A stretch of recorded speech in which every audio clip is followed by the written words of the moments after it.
Hello everyone students, last हमने पढ़ा था इलेक्ट्रोकेमिकल सेल की वर्किंग, इसकी कंस्ट्रक्शन, उसमें साल्ट ब्रिज का क्या रोल है वगैरह वगैरह।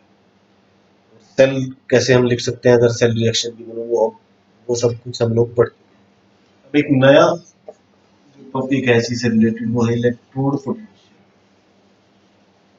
इलेक्ट्रोड पोटेंशियल क्या होता है? ये अभी इलेक्ट्रोकेमिकल सेल पढ़ा है हमने, इसमें दो इलेक्ट्रोड हमने लिए थे अलग अलग। एक जिंक रोड थी, एक कॉपर रोड थी। कॉपर जिंक रोड पे होती थी ऑक्सीडेशन, जिसको हमने एनोड कहा। कॉपर रोड पे होती थी रिडक्शन, जिसको हमने कैथोड कहा। जिंक से इलेक्ट्रॉन लूज हो रहे थे, कॉपर पे इलेक्ट्रॉन गेन हो रहे थे। तो इलेक्ट्रोड पोटेंशियल एक्चुअल में क्या है? किसी इलेक्ट्रोड की टेंडेंसी टू लूज और gain electron when in contact with its solution of its own ion। मतलब जो अपने ही जिसमें कॉमन आयन हो, ऐसे ही सोल्यूशन के साथ जिसमें वही आयन प्रेजेंट हो, ऐसे ही सोल्यूशन के कांटेक्ट में हो। जैसे जिंक किसके कांटेक्ट में था? जिंक से। उस टाइम उसकी टेंडेंसी क्या है? इलेक्ट्रॉन लूज करने की है या इलेक्ट्रॉन गेन करने की है? उसी टेंडेंसी को हम क्या बोल देंगे? Electrode potential. इलेक्ट्रोड पोटेंशियल दो तरीके का हो सकता है। ये टेंडेंसी इलेक्ट्रॉन गेन करने की भी हो सकती है, टेंडेंसी इलेक्ट्रॉन लूज करने की भी हो सकती है। तो दो तरीके का क्या? ऑक्सीडेशन इलेक्ट्रोड पोटेंशियल और रिडक्शन इलेक्ट्रोड।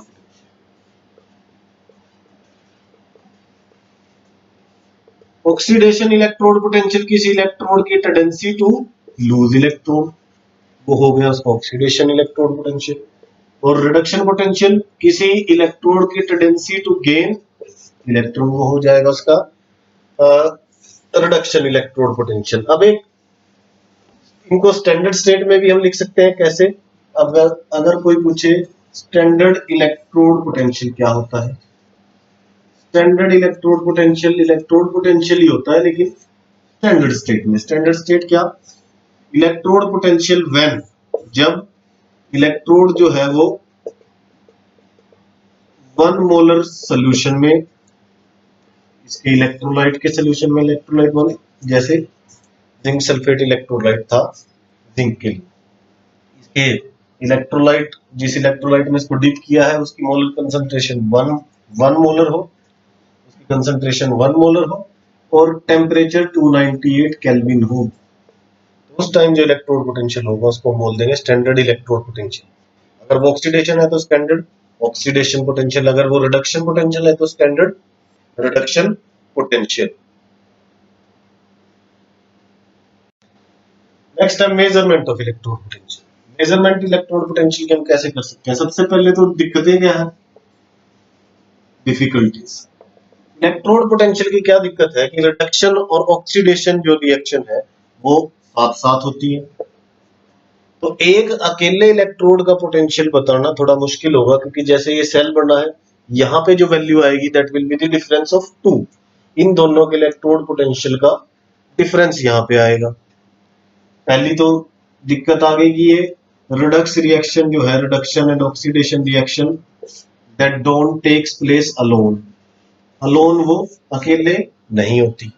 अकेले नहीं हो सकती तो एक का बताना मुश्किल है, और जब दो की होगी साथ में तो जो वैल्यू आएगी वो आएगी डिफरेंस ऑफ टू इलेक्ट्रोड्स।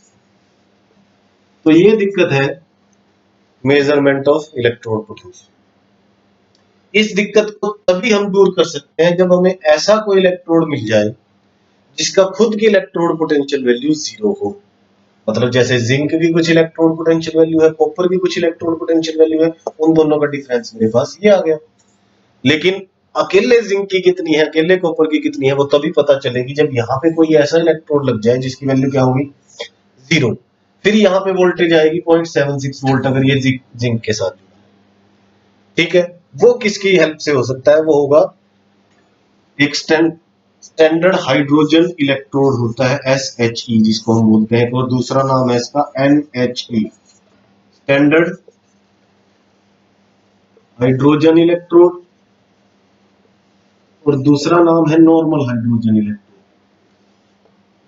इसी को और क्या बोल सकते हैं, नॉर्मल हाइड्रोजन इलेक्ट्रोड।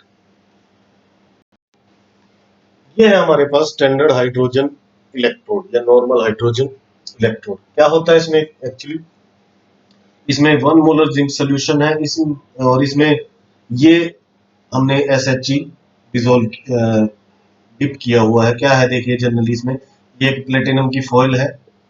ये प्लेटिनम फॉइल जो है थ्रू वायर अटैच कर सकते हैं हम दूसरे इलेक्ट्रोड के साथ। अब इसमें H2 गैस कंटिन्यूसली पास होती रहती है एट 1 बार प्रेशर। ये प्लेटिनम वायर फॉइल लगी हुई है, प्लेटिनम फॉइल जो है प्लेटिनम ब्लैक के साथ कोटेड है, और ये ग्लास ट्यूब है और ये connecting wire.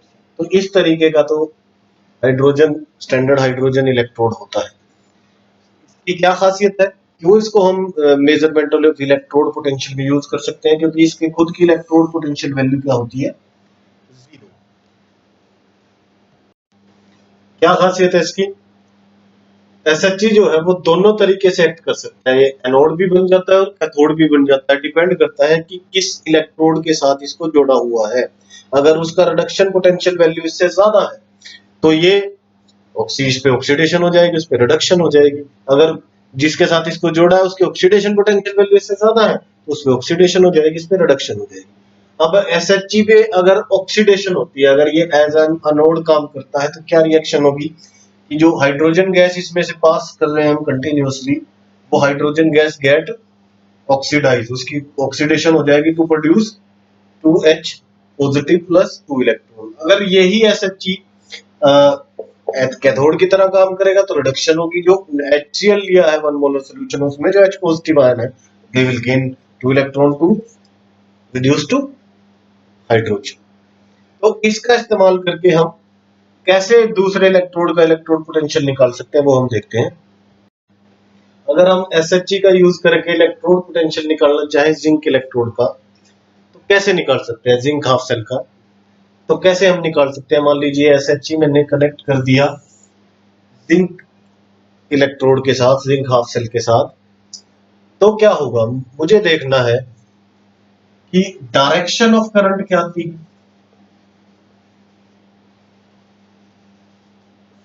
Direction of current जब मैं देखूंगा तो डायरेक्शन ऑफ करंट, ये एमीटर या गैल्वेनोमीटर जो भी लगाया है, that will show the direction of current.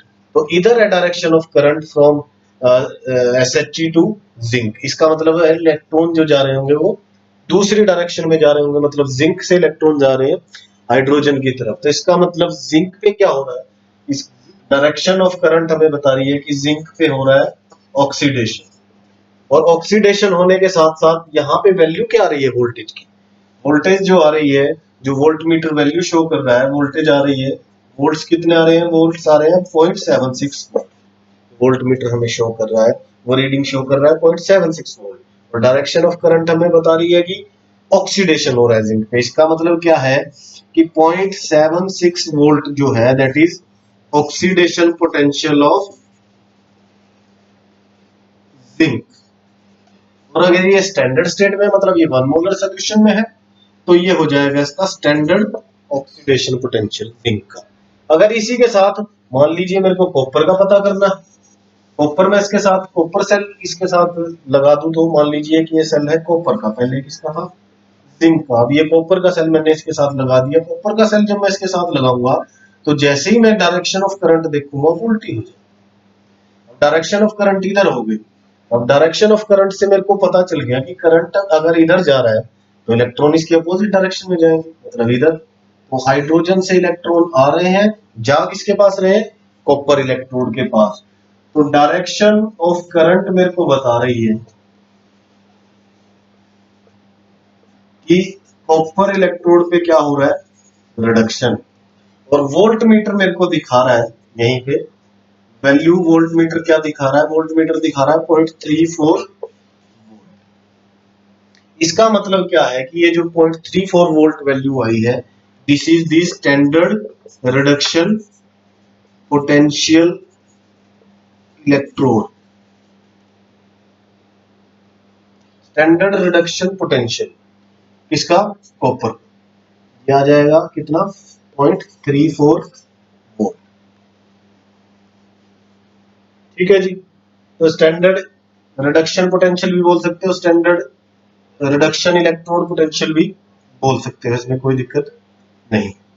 तो अब मेरे को कॉपर का और जिंक का, ऐसे ही और जिनका भी मैं पता करना चाहता हूँ उनको भी मैं इसके साथ लगा के इसके साथ अटैच करके मैं पता कर सकता हूँ कि क्या रिडक्शन पोटेंशियल वैल्यू है किसी और इलेक्ट्रोड की। ऐसे ही करके हमने बहुत सारे इलेक्ट्रोड की रिडक्शन पोटेंशियल वैल्यूज निकाली हुई है और एक सीरीज तैयार कर दी है जिसको हम बोलते हैं इलेक्ट्रोकेमिकल सीरीज।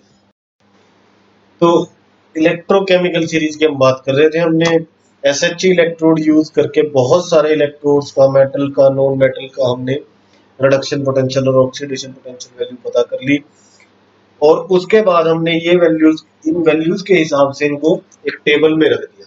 अब ये इलेक्ट्रोकेमिकल सीरीज इसको हमने बोल दिया, इसी का दूसरा नाम इलेक्ट्रोमोटिव सीरीज भी है और इसी को हम एक्टिविटी सीरीज भी बोल देते हैं।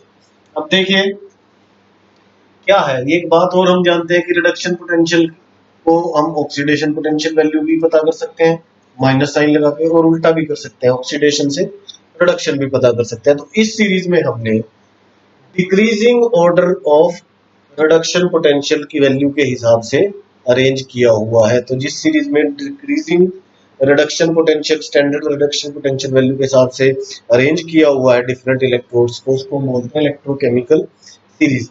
अब देखिए यहाँ पे रिडक्शन पोटेंशियल वैल्यू जो है वो फ्लोरीन F2 की जो है वो सबसे ज्यादा है 2.87 और लिथियम की रिडक्शन पोटेंशियल वैल्यू सबसे कम है, दैट इज -3.05 वोल्ट। इसका मतलब क्या है कि अगर लिथियम की रिडक्शन पोटेंशियल वैल्यू सबसे कम है तो इसकी ऑक्सीडेशन पोटेंशियल वैल्यू सबसे ज्यादा है, क्योंकि हमने ऑक्सीडेशन एक्चुअल में लिथियम के क्या होगा, इसका ये ऑक्सीडेशन पोटेंशियल वैल्यू ही है, इसको हमने माइनस साइन लगा के इसको क्या किया है रिडक्शन पोटेंशियल वैल्यू में चेंज कर दिया। तो ऊपर से नीचे जब हम आते हैं तो रिडक्शन पोटेंशियल वैल्यूज घटती हैं, या दूसरे तरीके से कहूँ कि ऑक्सीडेशन पोटेंशियल वैल्यूज बढ़ती हैं। तो ऐसी सीरीज जिसमें इलेक्ट्रोड को हमने standard reduction potential, decreasing standard reduction potential के हिसाब से रखा हुआ है, उसको बोलते हैं इलेक्ट्रोकेमिकल सीरीज। अब इस सीरीज से हम क्या क्या पता कर सकते हैं, इस सीरीज से हम एक्टिविटी भी इसीलिए होता है, इस सीरीज से हम बता सकते हैं नेचर, मतलब रिड्यूसिंग नेचर और ऑक्सीडाइजिंग नेचर। अब रिड्यूसिंग नेचर और ऑक्सीडाइजिंग नेचर के लिए आपको सबसे पहले पता होना चाहिए कि what are reducing agent and what are oxidising agents. अब ऑक्सीडेशन प्रोसेस जो होगी वो होती है जिसमें लॉस ऑफ इलेक्ट्रॉन, और रिडक्शन क्या होती है जिसमें गेन ऑफ इलेक्ट्रॉन। ठीक है जी। ऑक्सीडाइजिंग एजेंट कौन होगा, जो ऑक्सीडेशन करवाता है, यानी कि करवाने का मतलब क्या कि जो इलेक्ट्रॉन लेने की टेंडेंसी रखता है, यानी कि ऑक्सीडाइजिंग एजेंट जो होगा वो क्या करेगा, गेन करेगा इलेक्ट्रॉन, और रिड्यूसिंग एजेंट जो होगा वो लूज करेगा इलेक्ट्रॉन। यानी कि ऑक्सीडाइजिंग करेक्टर तब बढ़ेगा जब इलेक्ट्रॉन गेन करने की टेंडेंसी बढ़ेगी, और रिड्यूसिंग नेचर या रिड्यूसिंग करेक्टर तब बढ़ेगा जब इलेक्ट्रॉन रिलीज करने के, इलेक्ट्रॉन लूज करने की टेंडेंसी बढ़ेगी।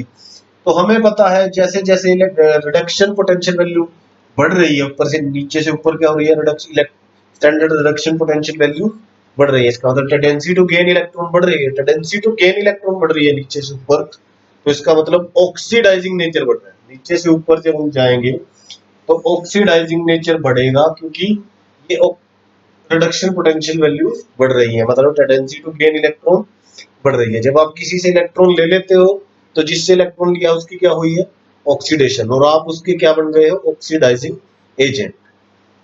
तो यहीं पे जितना आपका जितना रिडक्शन पोटेंशियल वैल्यू ज्यादा होगी उतना ही ऑक्सीडाइजिंग करेक्टर ज्यादा होगा, और जितनी रिड्यूस रिडक्शन पोटेंशियल वैल्यू कम होगी, या दूसरे शब्दों में कहूँ कि ऑक्सीडेशन पोटेंशियल वैल्यू ज्यादा होगी, उतना ही रिड्यूसिंग करेक्टर ज्यादा होगा। मतलब टेंडेंसी टू लूज इलेक्ट्रॉन जितनी ज्यादा होगी, रिड्यूसिंग करेक्टर उतना ही ज्यादा होगा। तो मैं अगर बात करूं फ्लोरीन की, फ्लोरीन जो है that is the strongest oxidising agent, क्योंकि इसकी इलेक्ट्रॉन गेन करने की टेंडेंसी सबसे ज्यादा है। और लिथियम जो है that is the strongest reducing agent, क्योंकि इसकी इलेक्ट्रॉन लूज करने की टेंडेंसी सबसे ज्यादा है। तो इसके हिसाब से हम ऑक्सीडाइजिंग नेचर और रिड्यूसिंग नेचर पता कर सकते हैं। ये पहली एप्लीकेशन है इसकी इलेक्ट्रोकेमिकल सीरीज। तो पहली एप्लीकेशन हम लोग डिस्कस कर चुके हैं, to find out oxidising and reducing powers, reducing characters. दूसरा है रिलेटिव रिएक्टिविटी। रिएक्टिविटी से हम बात करते हैं कि जिस इलेक्ट्रोड की टेंडेंसी इलेक्ट्रॉन लूज करने की सबसे ज्यादा है, वो समझिए सबसे ज्यादा रिएक्टिव हम उसको मान लेते हैं। तो जैसे ही रिएक्टिविटी ऑर्डर तो कैसे बता पाएंगे हम कि ऑक्सीडेशन पोटेंशियल वैल्यू जिनकी ज्यादा है इसका मतलब उनकी रिएक्टिविटी ज्यादा है। फॉर एग्जांपल सोडियम लिख दिया, उसके बाद जिंक हो गया, और उसके बाद मेरे पास निकल हो गया, फिर कॉपर हो गया, फिर सिल्वर हो गया। ऐसे अगर इधर से इधर ऑक्सीडेशन पोटेंशियल वैल्यू क्या हो रही है, डिक्रीज, यानी कि tendency to lose electron decrease हो रही है फ्रॉम सोडियम टू सिल्वर, इसका मतलब रिएक्टिविटी भी इसी डायरेक्शन में डिक्रीज होगी। तीसरी एप्लीकेशन क्या है इसकी, ईएमएफ ऑफ ए सेल या सेल पोटेंशियल जिसको हम कहते हैं वो पता करना। सेल पोटेंशियल ई सेल, और इसी को हम बोल देते हैं EMF of cell, cell potential.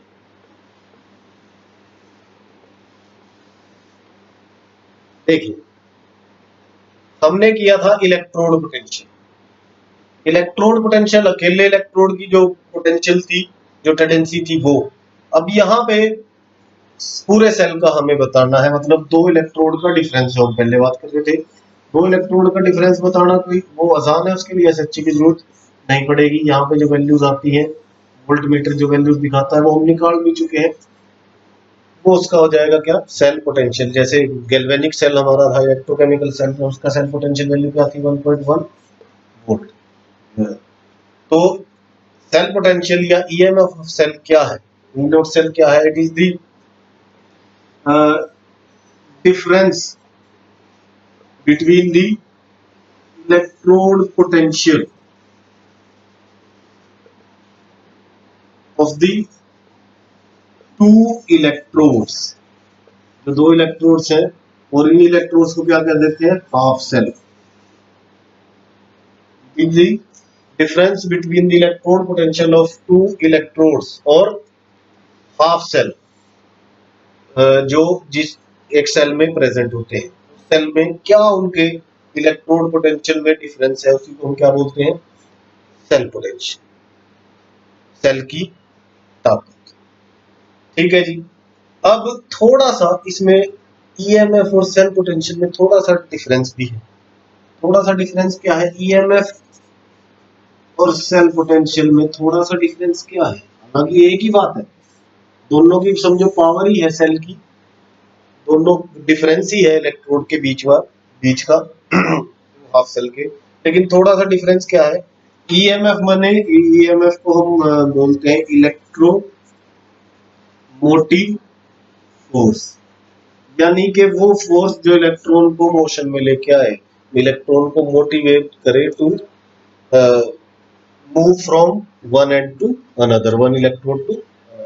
Cell potential भी वही चीज है, लेकिन ईएमएफ जो होगा वो मैक्सिमम ऑब्टेनेबल करंट है, जो मैक्सिमम वैल्यू है वोल्टेज की, जो मैक्सिमम वैल्यू है, जैसे किसी सेल के ऊपर लिखा हुआ 1.5 वोल्ट, तो ये उसका ईएमएफ है। When cell is not in circuit, मतलब सेल जो है वो सर्किट में ना हो, नॉट इन सर्किट, तो जो सेल पे लिखा हुआ है दैट इज द ईएमएफ। और जब उस सेल को हमने सर्किट में लगा दिया तब भी वो वैल्यू 1.5 पूरी नहीं आएगी। मान लीजिए 1.45 वोल्ट हो गया या 1.40 वोल्ट हो गया, तो उसको हमने बोल दिया उसका सेल पोटेंशियल। ऐसा क्यों होता है, क्योंकि सेल का भी कुछ इंटरनल रेजिस्टेंस होता है जिसकी वजह से वोल्टेज की वैल्यू या करंट की वैल्यू कम हो जाती है। तो ईएमएफ वो वैल्यू सेल पोटेंशियल की या पोटेंशियल डिफरेंस की जब सेल जो है वो नॉट इन सर्किट, सेल में कोई करंट नहीं है, वो सर्किट में नहीं है, और जब उसको सर्किट में लगा दिया, उसमें करंट फ्लो कर रहा है, तो उस टाइम जो वोल्टेज ऑब्टेन हो रही है, जो करंट आ रहा है, that is known as cell potential. तो और थोड़ा एक दो पॉइंट और देख लेते हैं। जैसे पोटेंशियल डिफरेंस ईएमएफ वो हो गया जब करंट नहीं है सेल में, सर्किट में करंट नहीं है। सेल पोटेंशियल तो वो इलेक्ट्रोड पोटेंशियल हो गया जब करंट। दूसरा, ईएमएफ को हम पोटेंशियोमीटर से मापते हैं, और सेल पोटेंशियल हमें सिंपली वोल्टमीटर से जो हम चेक कर रहे हैं वो मिल जाता है। ये मैक्सिमम वोल्टेज ऑब्टेनेबल है जो सेल से, जो मैक्सिमम वोल्टेज हम निकाल सकते हैं वो वैल्यू है। ये हमेशा मैक्सिमम से थोड़ी कम होगी, क्योंकि सेल जब सर्किट में होगा उसका कुछ उतना रेजिस्टेंस भी काम करता है, जिसकी वजह से वैल्यू थोड़ी कम आएगी ईएमएफ। जनरली वैसे दोनों में हम कोई डिफरेंस मानते नहीं है, लेकिन ये एक डिफरेंस है। थर्ड एप्लीकेशन है हमारे पास कैलकुलेशन ऑफ ईएमएफ और ई नोट सेल। इलेक्ट्रोकेमिकल सीरीज की हेल्प से हम कैसे पता कर सकते हैं ई नोट। अब ये ई नोट लगाने का मतलब क्या हुआ, अगर सिंपली ई सेल लिखूं तो ये सेल पोटेंशियल हो गया, और ई नोट लिख दिया तो ये स्टैंडर्ड स्टेट में, यानी कि 1 मोलर कंसंट्रेशन इलेक्ट्रोलाइट की और 298 केल्विन टेंपरेचर, तो स्टैंडर्ड स्टेट में ही हम निकाल रहे हैं ई नोट सेल और ईएमएफ ऑफ अ सेल। वो कैसे निकालेंगे, that will be equal to E naught cathode minus E naught anode, यानी कि एनोड पे जो रिएक्शन, कैथोड पे जो रिएक्शन होगी माइनस उसका electrode potential minus electrode potential of that reaction which is taking place at anode. या इसको दूसरे तरीके से भी लिख सकते हैं, E note reduction minus E naught oxidation, मतलब जिसका रिडक्शन हो रहा है उसकी रिडक्शन पोटेंशियल वैल्यू माइनस जिसका ऑक्सीडेशन हो रहा है उसकी भी रिडक्शन पोटेंशियल वैल्यू। ये बात ध्यान रखनी है, ये यहाँ पे भी रिडक्शन पोटेंशियल वैल्यू लेंगे, यहाँ पे भी रिडक्शन पोटेंशियल वैल्यू लेंगे, और रिडक्शन और ऑक्सीडेशन लिखने का मतलब सिर्फ इतना है कि रिडक्शन वाली में से माइनस करनी है ऑक्सीडेशन वाली। कैसे, ये हम एक एग्जांपल से समझेंगे तो ज्यादा बढ़िया रहेगा। देखिए, मान लीजिए हमें गैल्वेनिक सेल का ही ईएमएफ निकालना है। गैल्वेनिक सेल क्या क्या था हमारे पास, गैल्वेनिक सेल की मान लीजिए मैं रिएक्शन लिख देता हूँ, ईएमएफ मेरे को निकालना है गैल्वेनिक सेल का। गैल्वेनिक सेल में ईएमएफ कैलकुलेट करना है आपको, गिवन क्या होगा, ई नोट सेल मान लीजिए निकालना है आपको, गिवन क्या होगा, आपको गिवन होगा ई नोट Zn2 पॉजिटिव Zn, और वो गिवन होगा आपको 0.76 माइनस 0.76 वोल्ट, और दूसरा आपको गिवन होगा ई नोट कॉपर 2 पॉजिटिव कॉपर, ये होगा 0.34 volt.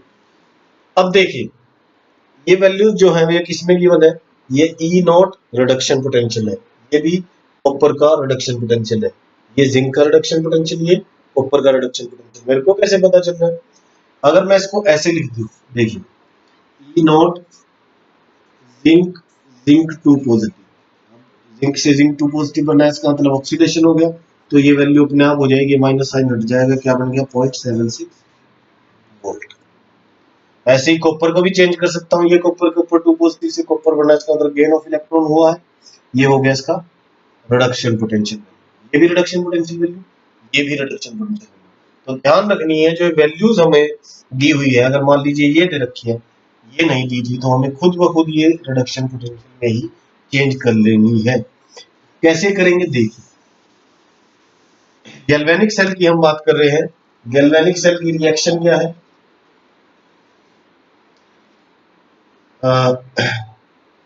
Zinc plus copper sulphate, और ये बन जाएगा जिंक सल्फेट प्लस, इसको मैं लिख दूं तो दिस इज सेल रिएक्शन, पहले सेल रिकॉर्डर के टाइम हमने लिखवाई थी वही, इसको मैं आयनिक फॉर्म में भी लिख सकता हूँ, प्लस कॉपर। अब मेरे को यहाँ पे पता चल रहा है कि यहाँ से यहाँ जिंक से जिंक 2 पॉजिटिव बढ़ना है, इसका मतलब लॉस ऑफ इलेक्ट्रॉन हुआ तो ऑक्सीडेशन हो गई, और कॉपर 2 पॉजिटिव से कॉपर बढ़ना है तो गेन ऑफ इलेक्ट्रॉन हुआ, इसका मतलब रिडक्शन हो गई है। तो ई नोट सेल क्या कहता है, ई नोट सेल कहता है कि ई note reduction minus E naught oxidation, ये सबसे आसान वाला है, रिडक्शन और ऑक्सीडेशन वाला ले लोगे तो कैथोड और एनोड से भी आइडिया लग जाएगा। तो रिडक्शन किसका हो रहा है, रिडक्शन हो रहा है कॉपर का, तो इसका मतलब हमें कॉपर वाले को पहले लिखना है, ऑक्सीडेशन किसका हो रहा है, जिंक का, इसका मतलब जिंक को हमने बाद में लिखना है।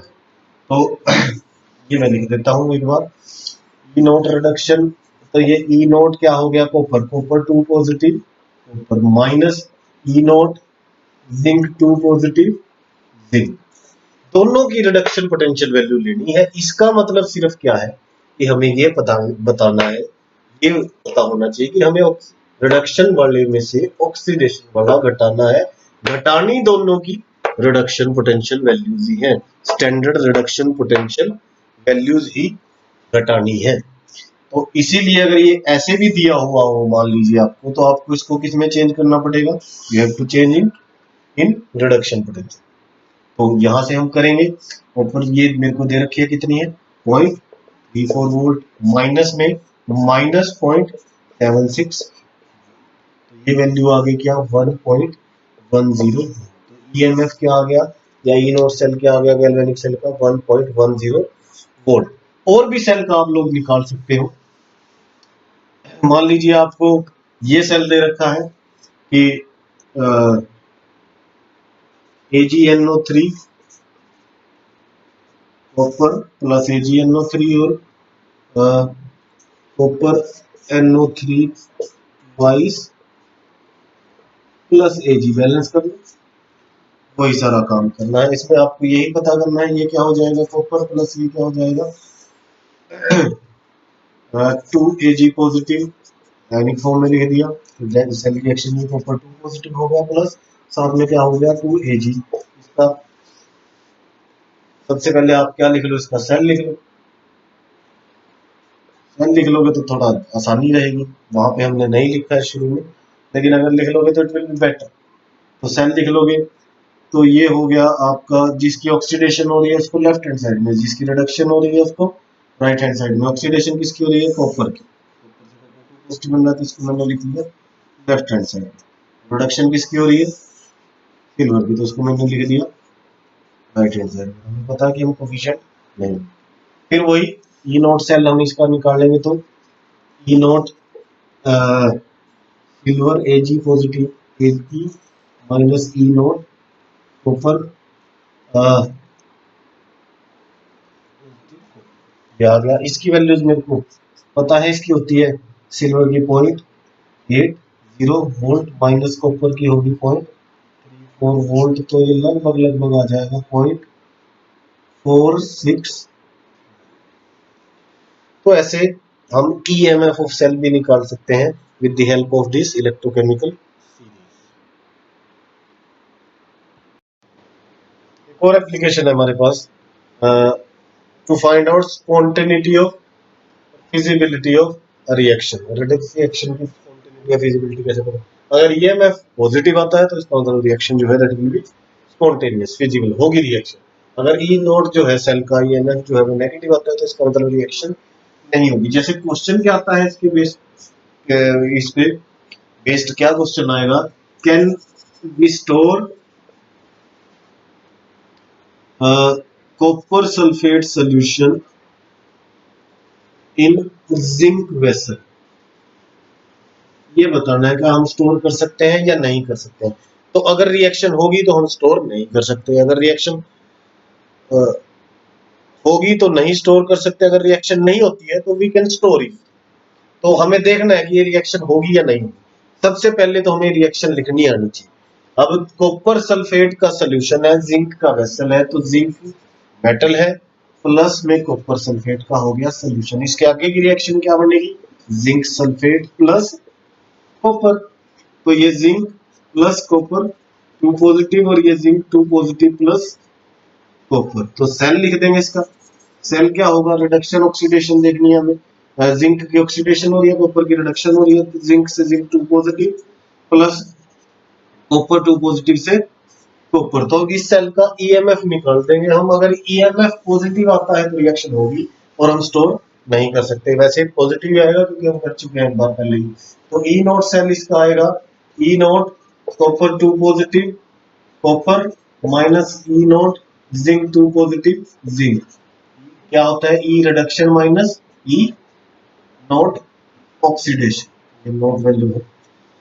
तो वही ये हमारे पास आ गया 0.34 और ये वैल्यू क्या थी माइनस 0.76 वोल्ट यानी कि 1.1 वोल्ट। तो ईएमएफ जो है ई नोट सेल जो है वो क्योंकि पॉजिटिव आया है तो इसका मतलब देयरफॉर रिएक्शन अकर्स, स्पॉन्टेनियस है, ठीक है, रिएक्शन होगी। Therefore we can not store copper sulfate in zinc solution, therefore zinc vessel, therefore we cannot store copper sulfate in zinc vessel। दूसरा आपको करके देखना है खुद, क्या हम स्टोर कर सकते हैं zinc sulphate in copper vessel? Try कीजिए, बाकी करेंगे हम नेक्स्ट लेक्चर।